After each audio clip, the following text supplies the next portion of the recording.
মাননীয় স্পিকার, বাংলাদেশে রাজনীতিবিদরা সরকারি সাধারণ মানুষের সাথে একটা কানেক্ট হয়ে থাকেন।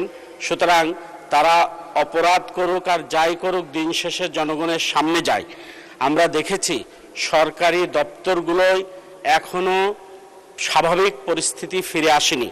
আমাদের ইন্টেরিয়র গভর্নমেন্টের সময় যাদেরকে দুর্নীতির দায়ে শাস্তি দেওয়া হয়েছিল, বর্তমান 12 তারিখে নির্বাচনের পর যেই সরকার এসেছে, এখনো আমরা কোনো সরকারি কর্মকর্তা কর্মচারীদেরকে এই শাস্তির আওতায় আনতে দেখিনি।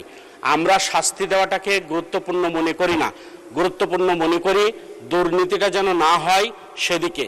মাননীয় স্পিকার, যদি দুর্নীতি চলতে থাকে তাহলে বাজেট কিংবা উন্নয়ন কোনোটাই টেকসই হবে না। এ কারণে যারা খোলস বদলায়, যারা কাক হয়ে কোকিলের ঘরে ডিম পাড়ে, যারা এক সময় অন্য স্লোগান দেয় এখন অন্য স্লোগান দেয়, তাদের চিহ্নিত করে একটি স্থিতি পরিবেশ নিয়ে আসার জন্য আমি মাননীয় মন্ত্রী মহোদয়ের দৃষ্টি আকর্ষণ করছি এবং বাংলাদেশকে আমরা সবাই মিলে এগিয়ে নিয়ে যাওয়ার জন্য সবাই মিলে কাজ করার উদাত্ত আহ্বান রাখছি। ধন্যবাদ মাননীয় স্পিকার। আপনাকে ধন্যবাদ মাননীয় সদস্য।